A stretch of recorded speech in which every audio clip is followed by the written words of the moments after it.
기도하겠습니다. 사랑해 주님 감사합니다. 함께 하신 하나님, 오늘도 주님의 놀라운 은혜와 영광으로 차고 넘치게 해주시고 오늘도 승리하는 저희들이 되게 도와주시옵소서. 아버지, 오늘도 굉장히 더웠습니다. 코로나19로 많은 고생을 하였습니다. 주님 축복하여 주시고 하느님마다 잘되고 복되게 하여 주시옵소서. 아버지, 오늘도 이곳에 예수의 보혈을 뿌리고 바르고 덮습니다. 예수의 보혈을 뿌리고 바르고 덮고 기도하오니 정결케 하여 주시옵소서. 오늘도 이곳에 성령 하나님께서 성령의 울타리를 쳐주셔서 악한 영들이 틈타지 못하도록 막아 주시옵소서. 오늘도 그냥 왔다가 그냥 가는 심령들 얻게 하여 주옵시고 성령으로 충만하게 임하여 주시옵소서. 예수님의 이름으로 감사하며 기도드렸사옵나이다. 아멘. 사랑하고 축복합니다. 오늘 굉장히 더웠죠. 오늘 이제 중복이라고 합니다. 이제 우리가 얼마 전에 초복이었죠. 이제 삼복더위 중에서도 가장 더운 날이 오늘, 또 온도가 가장 많이 올라간 날이 또 오늘이라고 하더라고요. 그래서 오늘도 이렇게 행정안전부에서 안전 메시지가 오고 이렇게 많은 오늘 무더위 속에 고생들 하셨을 것입니다. 저도 오늘 더워서 혼났어요. 오늘도 저희가 오늘 제가 물을 얼마나 먹었는지 모릅니다. 오늘 또 삼립방에 가서 이렇게 봉사하면서 오늘 여러분들을 만나 뵈려고 이렇게 너무나도 사모하며 이렇게 달려왔습니다. 여러분도 마찬가지겠죠. 오늘 우리가 보면은 여호수아서 저희가 강의를 계속 들어가고 있는데 여호수아서 오늘 4장 1절에서부터 9절까지의 말씀을 가지고 12개의 돌이라는 제목을 가지고 은혜를 나누려고 합니다. 우리가 여호수아서 하면 너무나도 잘 아는 이야기예요. 우리가 전부 다 제 친구 아들이 있는데 그 이름이 호수아예요. 우리 목사님하고 우리 여목사님이 계시는데 성이 여수예요. 그래서 아들이 나는데 호수아, 여호수아예요. 또 그 친구가 누구냐면 우리나라 대한민국의 육상 허들의 단거리 허들의 국가대표 선수입니다. 그런데 또 놀랍게도 또 목회를 또 주님의 길로 들어서서 목회를 시작을 했습니다. 이렇게 볼 때마다 저는 이 호수아라는 이름 너무나도 좋은 것 같아요. 그래서 이 하나님의 말씀을 붙들고 열심히 살아가려고 노력하는 우리 여호수아가 보면은 너무나도 하나님의 은혜와 그 사랑을 굉장히 많이 받은 사람이 아닌가 저는 그렇게 생각합니다. 모세 다음에 또 후계를 이어서 이렇게 또 하나님의 품 안에서 또 이스라엘의 지도자로 일할 수 있다는 거 얼마나 큰 복입니까? 여러분도 꼭 필요한 사람 가는 곳마다 복의 근원이 되고 가는 곳마다 짱이 되셔서 꼭 없어서는 안 될 저와 여러분들이 되기를 예수님의 이름으로 축원합니다. 우리는 성도의 영광은 세상의 영광과는 전혀 상관없이 나타나는 거예요. 그래서 교회 일을 하든 무엇을 하든지 간에 영광과 배를 채우는 것에 목적을 둔다면 그가 십자가의 원수임을 잊지 마십시오. 그래서 우리는 날마다 십자가로 내가 무엇을 추구하며 사는지를 점검할 수밖에 없는 것입니다. 이것이 바로 하나님이 원하시는 인간이라는 것을 오늘 본문을 통해서 분명히 알 수 있습니다. 여호수아서 4장도 3장과 마찬가지로 이스라엘의 요단을 건너는 하나의 내용이에요. 그러나 4장을 읽어보면 요단강의 물을 그치게 해서 이스라엘로 하여금 요단을 건너게 하시는 하나님의 일이 단지 이스라엘을 가나안 땅에 들여보내기 위한 것이 아님을 알 수가 있습니다. 그것은 4장의 내용들이 이스라엘 백성이 먼저 요단을 건넌 후의 상황에 대해서 얘기하고 있다는 것을 우리는 통해서 알 수가 있습니다. 3장에 보면 백성들 앞에는 언약궤를 맨 제사장들이 앞서고 있어요. 그리고 궤를 맨 제사장들의 발이 요단강에 그 요단에 잠기자마자 물이 그쳤어요.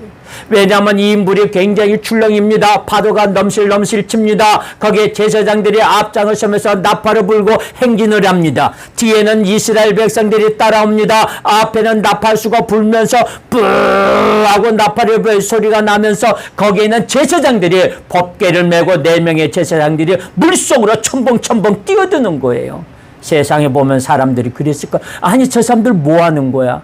아니 저렇게 미치지 않고 저 뭐하러 법궤를 메고 들어가? 혼자 들어간다면 이 무더운 날씨에 수영하러 간다고 가는 거라고 이해는 하겠지만 4명이 어깨다 저 짐을 짊어지고 뭐하러 가는 거야? 저 사람들은 도대체 뭐 하는 거야?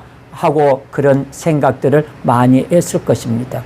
그러나 이것이 바로 곧 하나님의 명령이었습니다. 하나님이 가라 하면 가는 거였습니다. 하나님이 여기서 멈추어라 하면 멈추는 것이었어요. 그런데 우리는 지금 어떻습니까? 하나님이 가라 하면 가기를 원하고 하나님이 멈추어라 하면 멈추는 자들이 많이 있습니까? 오늘 우리들이 살아갈 때 하나님의 말씀에 순종하고 하나님의 말씀에 복종하고 하나님의 말씀의 은혜에 하나가 되기를 예수님의 이름으로 축원합니다. 우리는 주님 앞에 순종하는 자들이 되어야 돼요. 우리는 하나님 앞에 순종할 때 내가 복을 받고 자녀들이 복을 받고 내 가정이 잘 되는 것을 볼 수가 있습니다. 우리가 보면은요, 우리가 이렇게 제가 목회를 하면서 성도님들을 보면은요, 믿음에 따라서 졸더라고요. 그래서 우리가 믿음이 별로 없는 분이 와서 조는 모습을 보면요, 꾸벅꾸벅 보면은 그래요. 글쎄요, 아멘, 아멘, 아니요, 모르겠는데요. 그러면서 아니요 하면서 조는 것을 봐요. 근데 우리가 장로님이나 권사님들이 조는 모습을 보면 거룩하게 졸아요. 눈을 살며시 감고 아멘, 그러면서 졸아요. 이 믿음대로 조는 것을 우리가 이렇게 제가 볼 수가 있습니다. 오늘 여기서 이야기합니다. 본문 1절에 보면 온 백성이 요단 건너기를 마침에라고 말을 하고 있고 11절에서 보면 모든 백성이 건너기를 마친 후에 여호와의 궤와 제사장들의 백성의 목전에서 건넜으며라는 말씀을 보면 제사장들의 발이 먼저 잠겨서 물이 그치긴 하였으나 요단을 먼저 건너간 것은 누구냐? 백성들이었다는 거예요. 이것을 보면 분명 하나님은 이스라엘을 단지 요단을 건너게 해서 가나안 땅에 들어가게 하는 것이 목적이 아니었음을 알 수 있습니다. 이스라엘 편에서 보면 속히 요단을 건너 가나안 땅에 들어가서 남은 여생을 편하게 사는 것이 전부일 수 있지만 하나님의 마음은 전혀 달랐다는 거예요. 요단을 건너게 하신 것도 가나안 땅에 들어가게 하신 것도 이스라엘을 위해서가 아니라 하나님의 일을 이루시기 위해서라는 거예요. 우리는 이 점에 대해서 주의를 기울여야 합니다. 저와 여러분을 예수님을 믿는 자입니다. 그리고 우리 스스로 예수님을 선택해서 믿은 것이 아니라 하나님이 나를 부르셔서 예수님을 알게 하시고 믿게 하신 것이라고 알 수 있습니다. 왜 우리를 불러서 예수님을 믿게 하셨습니까? 우리가 예수님을 믿는다고 내가 예수님을 보고 싶다고 예수님 내가 예수님을 만나러 갈 거야. 내가 예수님을 찾으러 갈 거야. 내가 예수님을 만나러 간다고 해서 만났습니까? 도마를 보십시오. 예수님의 십자가에 못 박혀 돌아가셔서 부활했다는 말을 듣고 예수님을 얼마나 이리저리 찾으러 다녔습니까? 예수님이 분명히 예수님이 나는 찾으러 갈 거야. 예수님 분명히 계실 거야 하면서 자기는 여기저기 돌아다니면서 예수님을 찾으러 다닙니다. 그런데 마가의 다락방에 와서 보니까 거기 있는 친구들이 제자들이 보라고 그래. 야야야야야 예수님이 다녀가셨다. 나는 예수님을 봤다. 예수님을 봤다. 얼마나 화가 나. 자기는 예수님을 사모해서 자기는 예수님을 보고 싶어서 여기저기 두루두루 막 헤매면서 돌아다녔는데 예수님이 갈 만한 거, 예수님이 계실 만한 거, 예수님이 우리들과 같이 추억이 있을 만한 거, 하나님 예수님과 같이 은혜 받은 거, 그곳으로 두루두루 찾아다녔는데 예수님은 안 계신 거예요. 그러나 그때 예수님은 어디로? 마가의 다락방에 있는 제자들에게 찾아오셨어요. 누가? 내가 찾아가는 게 아니에요. 도마는 예수님을 만나러 여기저기 두루 찾아다녔습니다. 그러나 가만히 있고 마가의 다락방에 잘 숨어 있는 그 제자들에게 예수님이 찾아오셨어요.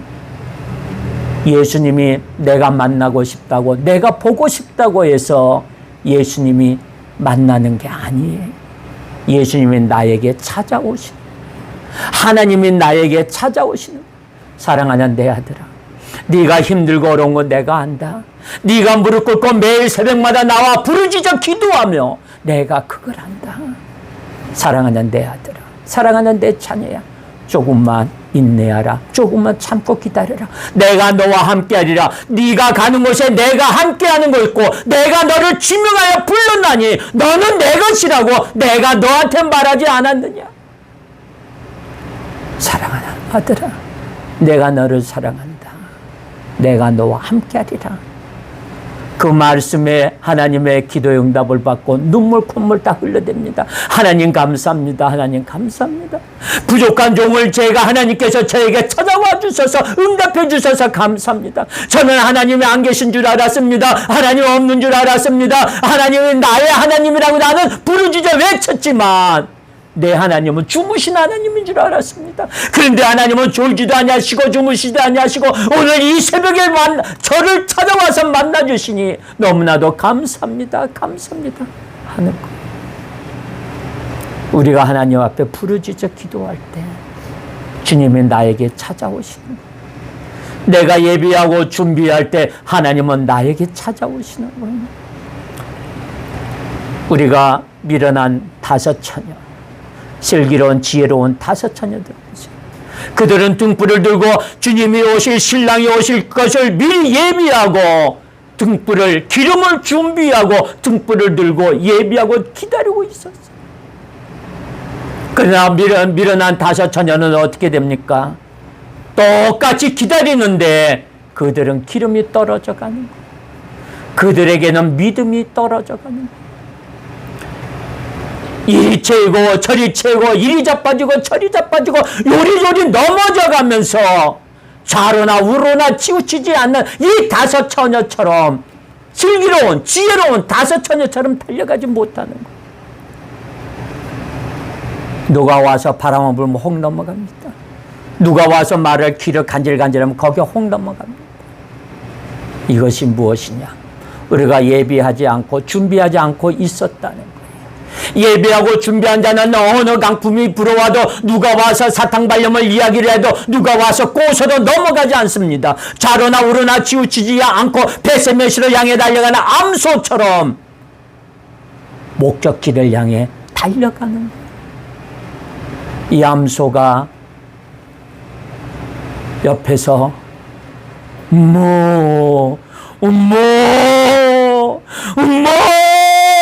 하면서 우려대는 그 새끼를 눈물을 흘려가면서 나의 목표는 오로지 주님이다. 나는 주님을 향해서 달려갈 거야. 내가 이 법궤를 짊어지고 가면, 나는 저 끝에 가면 나는 주님의 제사장의 번제물이 되지만 내가 너를 위해서 달려간다. 나의 가족을 위해서, 나의 자녀를 위해서, 우리 교회를 위해서 기도하는 모든 성도들에게도 주님의 은혜와 감동과 축복이 차고 넘치기를 주님의 이름으로 축원합니다. 왜 우리를 불러서 예수님을 믿게 하셨습니까? 우리를 천국 보내는 것이 목적이겠습니까? 아닙니다. 이 점에 대해서 여러분은 주의해야 돼요. 사람들은 예수님을 믿게 하신 것을 단지 하나님의 백성을 천국 보내시기 위해서라고 쉽게 생각해 버립니다. 하지만 하나님이 우리를 부르셔서 예수님을 알게 하시고 십자가를 바라보게 하시고 믿게 하신 것은 저와 여러분을 천국 보내려는 의도가 아닙니다. 물론 궁극적으로는 천국에 가게 될 것입니다. 그러나 천국 가는 것 자체가 목적이 아님을 알아야 됩니다. 그것을 오늘 본문을 통해서 이해할 수 있습니다. 말씀드린 대로 이스라엘을 가나안 땅에 들여보내시는 것이 전부라면 무엇 때문에 제사장이 앞서 있는데도 불구하고 먼저 백성들을 건너게 했느냐는 거예요. 그것은 이스라엘 백성들로 하여금 무엇인가를 목격하게 하기 위함입니다. 이스라엘은 물이 그친 요단강을 건너서 강 저편에 서서 강에서 일어나는 모든 상황을 목격하도록 한 거예요. 자신들이 어떻게 해서 요단을 건너게 되었는지를 확실하게 목격하게 하신 것입니다. 만약 제사장들이 앞서고 이스라엘이 그 뒤를 따라서 요단을 건넜으면 이스라엘에게 남는 것은 무엇이겠습니까? 단지 요단강에 물이 그쳐서 건넜다는 기적의 체험에 대한 감격과 가나안 땅에 들어왔다는 감격만 있을 것입니다. 그러나 기적을 체험했다는 감격은 체험한 세대만 있을 뿐입니다. 결국 세대가 교체가 되면 요단강 물이 그쳐서 건넜다는 감격도, 가나안 땅에 들어왔다는 감격도 사라져 버릴 거예요.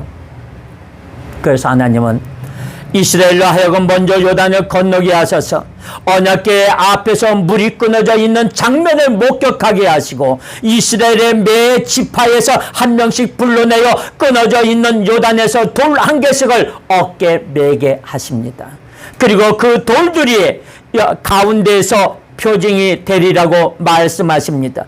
요단강을 건넌 기적을 체험하지 못한 이스라엘의 자손들에게는 요단강에서 가져온 돌들이 표징이 되어서 기적을 전할 것입니다.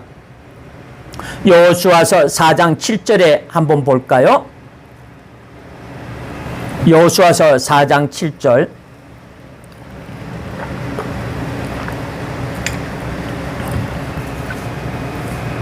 다 같이 그들에게 이르기를 요단물이 여호와의 언약궤 앞에서 끊어졌었나니 곧 언약궤가 요단을 건널 때 요단물이 끊어졌으므로 이 돌들이 이스라엘 자손에게 영영한 기념이 되리라 하라라고 말씀하십니다.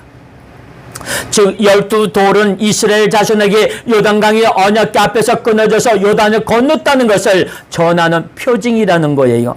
여호수아서 4장 22절과 24절을 보면 너희는 자손에게 알게 하여 이르기를 이스라엘이 마른 땅을 밟고 이 요단을 건넜습니다. 너희 하나님 여호와께서 요단물을 너희 앞에 마르게 하사 너희로 건너게 하신 것이 너희 하나님 여호와께서 우리 앞에 홍해를 말리시고 우리로 건너게 하신 것과 같았나니 이는 땅의 모든 백성으로 여호와의 손이 능하심을 알게 하며 너희로 너희 하나님 여호와를 영원토록 경외하게 하려 하심이라 하라라고 말씀하셨습니다.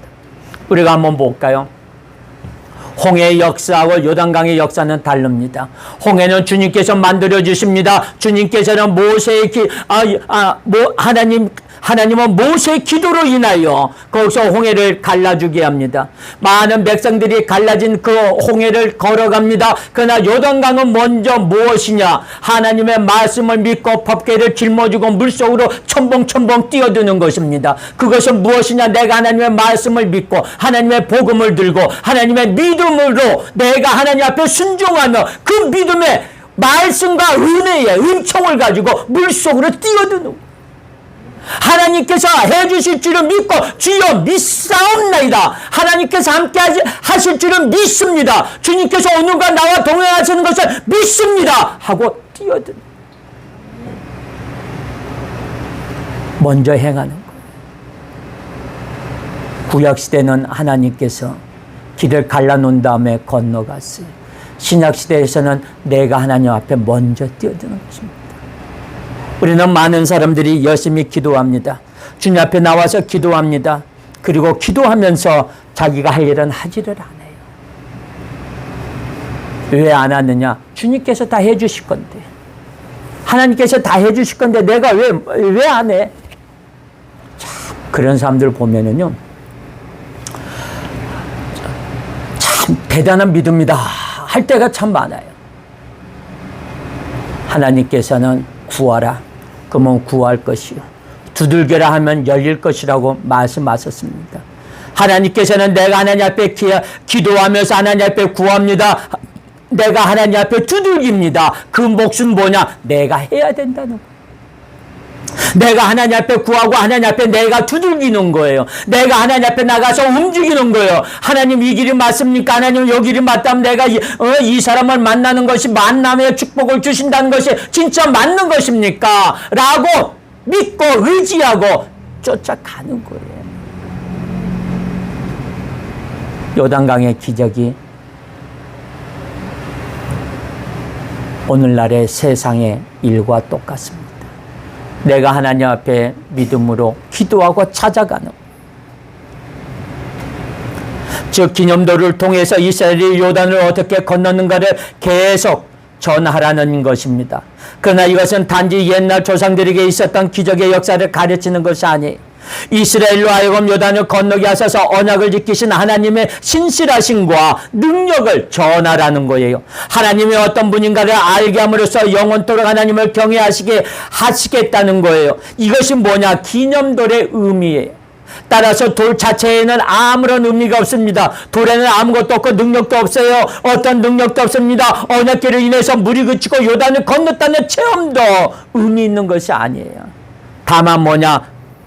만약에 지금 요단에서 가지고 나온 돌이 남아있다고 한다면 아마도 그 사람들은 그 돌을 대단한 돌로 여기고 돌을 섬기려고 할 거예요. 그러나 설령 12돌이 우리 앞에 있다고 해도 그 돌이 우리에게 무슨 의미가 있겠습니까? 그 돌이 우리를 천국으로 인도하는 것입니까? 돌은 단지 돌에 지나지 않습니다. 마찬가지로 요단강을 건넜다는 체험도 역시 의미가 있는 것이 아닙니다. 기적을 체험했다고 해서 천국 가는 것도 아니고 하나님을 경외하는 것도 아닙니다. 때문에 오늘날 교회에서 체험을 중요시하면서 특이한 것을 체험하고자 하는 것은 하나님께서 전혀 관심이 없음을 증거하는 것에 지나지 않는다는 거예요. 만약에 기적을 체험한 것이 성도된 증표이고 기적의 체험으로 하나님을 알기에 충분하다면 굳이 이스라엘 백성의 신실하심 때문에 약속의 땅에서 살아가는 존재가 되었음을 항상 고백하며 감사하며 사는 것이 곧 이스라엘다운 모습이며 그것이 하나님을 경외하는 거예요. 여호수아서 4장 16장 18절에 보면 증거궤를 맨 제사장들을 명하여 요단에서 올라오게 하라 하신지라. 여호수아가 제사장들에게 명하여 요단에서 올라오라 하며 여호와의 언약궤를 맨 제사장들이 요단 가운데서 나오며 그 발바닥으로 육지를 밟는 동시에 요단물이 본 곳으로 도로 흘러 여전히 언덕에 넘쳤더라라고 말씀하십니다. 이 말씀을 보면 증거궤를 맨 제사장들이 자기들 마음대로 요단에서 올라온 것이 아니라 올라오게 하라는 하나님의 명령에 의해서 올라왔다는 것을 알 수 있어요. 이들이 하나님을 위해서 자 너희들 다 됐다 올라와라 하니까 그들이 올라옴으로써 그 물이 갈라졌던 물이 다시 넘실 넘쳐 흘러나더라 하는 거예요. 왜 굳이 올라오라는 명령이 내려지고 그 명령에 의해서 올라오게 되었을까요? 그리고 왜 그 명령에 의해서 제사장들이 올라오자마자 물이 다시 흘러서 요단강의 언덕에 넘치게 되었을까요? 그것을 요단강에 물이 그친 것은 결코 우연이 아니라 하나님에 의해서 되어진 일임을 보여주시는 거예요. 어느 한 분이 암에 걸렸어요. 하나님 앞에 나와서 기도합니다. 하나님, 제가 병원에서 이제 몇 달 살지 못한다고 합니다. 하나님, 저는 가도 됩니다. 저는 주님 앞에 가도 됩니다. 그러나 하나님, 뒤를 돌아보니까 제가 너무나도 주님의 일을 못했습니다. 주님의 일을 한다고 하면서도 내가 주님의 일을 주님 앞에 영광을 돌리지 못했습니다. 또 그리고 내 자녀들도 보니까 아직까지 제가 갈 때가 아닌 것 같습니다. 주님, 한 번만 저에게 생명의 연장을 주신다면, 히스기야처럼 15년간의 생명의 연장을 주신다면 남은 여생 주님을 위해서 살겠습니다 라고 매일매일 나와서 새벽마다 주님 앞에 나와서 기도하는 거예요. 근데 하나님 앞에 나와서 작정하며 기도합니다. 일주일에 딱 기도를 하고 나서 병원에 갔더니 거기서 그래, 암 수치가 1%가 좀 떨어졌네요. 그래요? 1%가 떨어졌어요? 그래. 내가 하나님 앞에 기도했더니, 하나님 앞에 내가 작정하며 내가 기도했더니, 하나님이 그 1%를 떨어뜨려 주시는구나. 감사합니다, 하나님. 나의 기도를 들어주신 하나님. 또 그 다음 주에 또 일주일 동안 또 작정했어요. 하나님 앞에 나와서 저를 도와주시고 살려주시고 하나님만 저의 이 생명만 살려주신다면 내가 주님의 일을 다 하겠습니다 하면서 일주일간 또 작정을 했어요. 그리고 나서 병원에 갔어요. 그랬더니 병원에 갔더니 그래, 또 1%가 좋아졌어요? 아니, 이렇게 이 암의 수치에서 1%라는 게 굉장한 겁니다. 1%가 좋아졌어요. 그건 지난번에 얼마가 좋아졌어요? 1%가 좋았어요. 지금 이번 주에 얼마가 좋아졌어요? 1%. 그러면 몇 프로가 좋아진 거야? 합쳐서 2%가 좋아진 거예요. 이 사람 몸이 달라지는 거예요. 조금 느끼는 거예요. 그렇구나. 또 하나님 앞에 나가서 또 작정했어요. 또 작정을 일주일 동안 했더니 또 1% 또 좋아졌어요. 그러면서 하나님 앞에 계속 작정하고 하나님 앞에 나가서 기도했더니 하나님께서 그것을 치유해 주셨어요. 암을 낫게 해 주셨어요. 왜 하나님께서 왜 한 번에 고쳐주시지 않고 왜 하나님 앞에 그것을 나와서 작정하며 기도하라고 했을까? 그 믿음을 보시겠다는 거예요. 그런데 놀랍게도요, 하나님 앞에 나와서 내가 작정하며 기도했을 동안에 내가 하나님 앞에 내가 석 달, 열흘, 내가 6개월 동안 내가 기도했던 그 기간이 나에게 능력이 생기더라는 거예요. 하나님께서 나만 치유해 주신 게 아니라 내 암만 치유해 주신 게 아니라 나에게 능력이 나타나더라는 거예요. 나에게 신유의 은사가 나타나더라는 거예요. 하나님께서는 그 사람에게 병만 고쳐주시는 것이 아니라 보너스로 거기에 대한 능력도 주시더라 이거예요. 하나님은 그 믿음을 보시는 겁니다. 내가 나와서 너의 그 믿음을 보겠다. 네가 나와서 얼마나 기도하는지 내가 그 믿음을 보겠다는 거예요. 이것이 무엇이냐? 하나님은 나와서 그 믿음만 보고 내가 하나님께서 나에게 내가 기도하면서 내 암까지 치유해 주셨는데 그러고 나서 나에게 뭐냐? 신유의 은사, 치유의 은사가 나타나더라 이거예요. 하나님께서 보너스로 나에게 능력을 주셨어요. 하나님께서는 그 사람에게 하나님의 할 일이 더 많으니까 암을 줌으로써 치유해 주시고 그 능력을 가지고 목사님을 도와서 열심히 봉사하는 분을 봤어요. 얼마나 아름답습니까? 내가 하나님 앞에 나와서 내가 뭐 하는 것을 내가 새 생명을 얻었노라고 간증하면서 목사님을 도와서 항상 뒤에서 빛과 소금으로 자기 본인은 나타나지 않냐고 항상 뒤에 숨어서 목사님을 도와주시고 교회를 위해서 열심히 봉사하는 그 분을 봤을 때 얼마나 하나님이 기뻐하실까요? 너희가 요단을 건넌 것은 너희들의 힘이 아니다는 거예요. 그렇다고 해서 무턱대고 하나님을 건너겠다는 것도 아니에요. 그렇게 되면 이스라엘과 하나님 사이에 있는 언약궤가 빠져버립니다. 즉 이스라엘의 실패와 죄가 어떻게 극복되었는가가 빠져버린 거예요. 하나님은 이스라엘로 하여금 언약궤가 요단강에 들어옴으로써 요단강에 물이 그치고 언약궤가 요단 가운데에서 나옴으로써 물이 다시 흐르게 된 것을 목격하게 하심으로써 자신들의 생명이 언약궤에 있음을 알게 하신 거예요. 요단강은 죽음의 현장입니다. 물속에서 살아나서 하면 아무도 없습니다. 죽음의 자리에 언약궤가 함께합니다. 그러자 물이 그치고 이스라엘은 요단강을 건넙니다. 이것은 죽어야 할 이스라엘 속에 언약궤가 함께함으로써 죽음을 극복하게 된 것을 보여주는 거예요. 12돌은 바로 이 모든 것을 이스라엘에게 말해주는 거예요.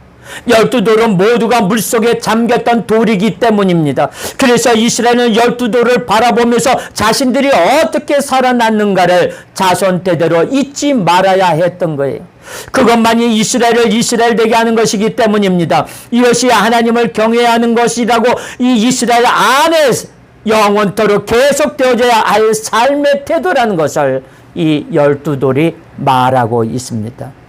따라서 이스라엘이 12돌의 의미를 안다면 자신을 죽어야 할 자로 볼 수밖에 없어요.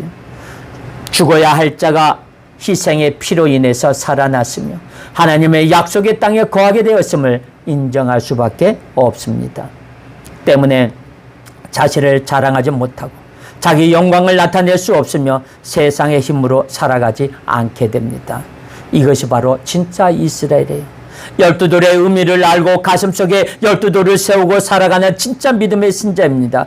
이스라엘에게 언약궤가 있으면 뭐합니까? 언약궤가 있다는 것으로 진짜 이스라엘이 되는 것이 아닙니다. 요단강을 건넌 체험을 했다는 것이 이스라엘이 되게 하는 것도 아닙니다. 12돌을 세웠다는 것도 이스라엘 되게 하지 못합니다. 12돌이 말하고 있는 요단강과 언약궤 의미를 이 가슴 속에 두고 살아갈 때 그것이 믿는 자요 이스라엘입니다. 앞서 말씀드리기를 하나님이 왜 이 세상에서 십자가를 남겨두셨는가를 물었습니다. 그리고 단순히 십자가를 남겨진 그 의미를 12도를 통해서 새롭게 깨달으시기 바랍니다. 하나님은 십자가를 기준으로 인간을 구분하십니다. 그리스도의 피를 아는 자와 모르는 자로 구분하십니다. 그리스도의 피는 인간은 모두 죽어야 할 자임을 선포합니다. 그리고 죽음 속에서 희생과 피로 인해서 살아났음을 말합니다. 이것을 안다면 세상에서의 영광은 헛된 것이고 의미 없는 것임을 깨달을 거예요. 죽음은 모든 인간을 똑같이 만듭니다. 죽음 안에는 잘난 사람, 못난 사람이 없습니다. 가진 자, 못 가진 자가 없습니다. 이것이 바로 요단강이에요. 언약궤로 인해서 강을 건너게 된 처지인데 그 속에서 자기 잘남을 자랑하는데 그것이 무슨 소용이 있겠습니까? 요단강을 건너면서 나는 똑똑하다, 많이 배웠다, 재산이 많다, 자식이 성공했다는 것들이 무슨 의미가 있습니까? 언약궤 때문에 죽어야 할 인간이 요단강을 건너게 되었으면서 말합니다. 인간이 죽음을 잊고 살아갑니다. 그래서 자기 잘남과 자기 영광을 드러내기에 바쁩니다. 누구 덕분에 살아가고 있는가를 모릅니다. 그래서 하나님을 부르지 않습니다. 너무나도 안타까워. 자기 힘을 믿기 때문입니다. 약속 같은 것을 거들떠보지도 않습니다. 스스로 착하게 살면 하늘도 무심하지 않을 거라고 생각합니다. 이것이 인간이 어떤 존재인가를 전혀 모르는 상태예요. 그러나 십자가를 지고 가는 아는 자, 십자가를 아는 자는 자기 죽음을 압니다. 이 죽음 안에 능력이 되는 것은 희생의 피라는 것을 압니다. 그래서 피를 의지하고 살 수밖에 없어요. 예수님이 아니면 죽는다는 것을 가슴에 묻어두고 삽니다. 이스라엘이 언약궤 때문에 요단강을 빠져나왔듯이 오늘 우리는 그리스도의 피 때문에 요단강을 빠져나왔습니다. 내가 죽어야 할 자리에 주님이 함께 하셨다는 것을 알 때 그가 바로 구원받은 자예요. 자식에게도 세상에서 능력 있는 모습이 아니라 그리스도를 아는 부모의 모습을 보여주도록 하십시오. 우리가 지금 잘났다 뭐했다 하는 거요, 나이가 7, 80이 돼가지고 경로당 가면 똑같아요. 잘 배운 자나 있는 자나 없는 자나 똑같아요. 늙어가니까. 저는 여기 옆에 주간보호센터 어르신들을 보면서 가끔가다 그 생각을 해요. 야, 저분들은 젊었을 때 진짜 방방 뜨던 분이 있었을 텐데, 저분들의 인생의 스토리를 들어보면 진짜 책으로 몇 권을 썼을 텐데, 몇십 권 아니면 몇백 권을 썼을 텐데 연세가 드니까 똑같아요. 치매가 드니까 똑같아요. 이것이 바로 우리 인생입니다. 아무리 네가 잘났고 내가 잘났고 뭐해도 주님의 안에 주님의 십자가가 없고 예수의 보혈이 없다면 그것은 죽은 자나 똑같습니다. 인간은 예수 없이는 저주받을 자에 지나지 않는다는 것을 자식에게 보여주도록 하십시오. 12돌이 말하는 요단강과 언약궤의 의미를 자식에게 가르칠 수 있는 우리 동방교회 성도들이 되시기를 예수님의 이름으로 축원합니다. 기도하겠습니다. 사랑해 주님 감사합니다. 함께하신 하나님, 저희들이 주님의 주신 12돌을 생각하며 주님의 언약궤를 생각하며 주님이 주신 요단강을 생각하며 순종하고 주님 앞에 하나가 되는 그 삶을 살아가는 우리들이 되게 하여 주시기를 간절히 바라고 원하오며 거룩하신 예수님의 이름으로 기도드렸사옵나이다. 아멘.